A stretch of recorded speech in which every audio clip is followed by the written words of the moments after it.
how the election's going to shake out here. So let me give you some updates. This is going to be a quick video, and then I will do a longer video later tonight or tomorrow or the next day, depending on how these election results go. And I'll just give you an idea of how this looks, especially if you don't already understand how this voter fraud argument works. Works like this. There are just over 239 million eligible voters in the United States. Okay. And to give you an example of a breakdown by state, I'll use Wisconsin, it's my state, because that's also a state that's considered a battleground or swing state, so it's very pertinent. Okay. In Wisconsin, we have a total of 4,368,530 eligible voters. That's adults over 18 minus felons or people currently incarcerated on probation or parole, right? And offsetting, of course, for some who have died since the last time they got this information, plus some who have turned 18 since the last time they got this information, approximately, within a 1,000 or two. The correct number is 4,368,530. It's just before noon. It was a little after, but I started this. These numbers are from just before noon. As of right now in Wisconsin, there have been a total of 1,924,838 ballots cast out of the 4,368,000 eligible, which means there are 2,443,692 eligible remaining voters. Whether or not they all show up is up to them. In person, so far, 650,000. By mail, absentee or mail-in, 1.275 million. By mail or absentee requested, 1,421,000, leaving a differential of unreturned mail-in or absentees at 146,889. This is the problem that people were talking about. So if you don't understand this, I'll explain it to you. Just briefly. If Wisconsin's a very close vote, there are 146,000 unreturned mail-in ballots. If the state goes to Trump, as I really believe it's going to now, I didn't a week ago, I do now. State goes to Trump, and the Democrats want to say, wait a minute, we still got some stuff that hasn't come in. They went through the courts, and I think Wisconsin's a 3-day state. 3 days additional after the last day. Oh, those votes might come in now. If those votes never come in, but they still get turned in, and then they swing the election the other direction, then the state's lost. Fucking possible. This is the problem. Now, this is always a possibility in any election, at least up through the end of the election day, because normally the ballots have to be received, not postmarked by, but received by the election date. But in this election, that deadline was extended in many states. So this is a huge problem. And I'm going to give you some quick around the country updates. Just from what I've seen so far, and I only looked for like 5 minutes to get these. Scranton, Pennsylvania. Machines are down. They had a video. You guys can stay here and wait a while for the machines to come back up to vote. Or you can just fill out your paper ballot and leave it here, and we'll throw it in the machine once they're back online. Oh, really? Who's gonna fucking do that? There are videos popping up of BLM and Antifa all over near polling stations.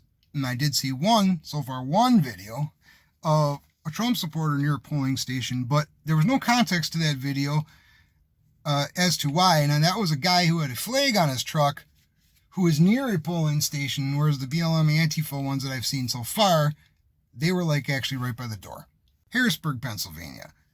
They tweeted out that anyone who voted between 6:30 and 7:30 a.m., so their polls open at 6:30, so anybody who voted in the first hour was given a wrong ballot and needs to return and re-vote in order for their ballot to be counted. Okay, Florida is at 10 million votes already counted out of 15 million in the state. They're already at 2/3, and it's not even, so it's 1 o'clock there. So they have 6 more hours. No, I think they're actually open until 8 or 9. They have like 7 more hours, and they're already at 2/3 of all the eligible votes were turned in. If every eligible, I mean, they're on pace to set a record. If every eligible voter in this state actually goes, they could have the whole thing, they could have the polls closed before their official closing time. That's odd. But so far, what they've reported is that Trump is up by 1.5 points there, with 2/3 of the vote all the way in, which I think is, that's something. Okay, Democratic committee woman wearing a Biden mask. So there's a rule, if you don't know, you can't go into I can't go vote with the Trump hat on. An official campaign hat, a homemade hat, whatever it is, shirt, etc. Any kind of gear. You cannot display your political affiliation in the polling place, and most places have a rule within X amount of distance of the polling door. It's usually going to be feet. It's not going to be miles or anything, but it's going to be with 100 feet, 200 feet, whatever. So Democratic committee woman wearing a Biden mask, standing right at the door to let people into the polling place, this pollster. She refused to let a Republican poll watcher in. So she says, in reference to her wearing political gear and in reference to her physically blocking so the Republican side, the Republican poll watcher couldn't go in there, she said, some rules aren't worth being followed. Additionally, this committee woman said, well, look, here's the Democrat poll watcher, and she's standing right outside the door. The Democrat wants to interrupt, and she goes, it's a bad idea for you to go in because of COVID. You can search all these. These are all on these are just from Twitter. In Georgia, there's a poll machine issue, and voting is delayed, and they were not any more specific about which or how many counties that affected and what delayed means. Representative Ayanna Pressley, Democrat, dances with a flash mob right outside of a polling station in Boston, Massachusetts. Now, she's not wearing any political gear that I can see, but she is, Congresswoman. It's like an organized flash mob. I'm not sure that's appropriate. I'm sure that video will be all over Twitter. You should be able to find that easily. And then the last thing I'll tell you is that yesterday I saw a video, Northern Carolina, at the early voting. I saw the BLM and interference by the BLM. They were standing right at the door for the polling station, and they were physically stopping people from trying to get into the door. And that's one video I would throw on here real quick, except that I bookmarked it, and a couple hours later, when I went back to get it to snatch the footage, it was already gone. The video was gone. The tweet was still there, video unavailable. I kept refreshing it, but Twitter said that. I think Google might have said this too. I know Twitter, Instagram, and Facebook said they're admitting we're going to censor, temporarily block, or take down anything related to polls, polling, and how one candidate is doing, and a whole bunch of shit that they came up with. Well, I'm sure they're going to say that something like this fell under that spectrum. But I watched that, and that was fucked. There was like 6 people that I could see in the video. They were standing right in front of the door, physically like this, blocking people, trying to not let them walk around. With a victory that's not decisive on either side, but especially with a victory that's not decisive on Trump's side. Every one of these states that wants extra time to count their votes is going to drag this out.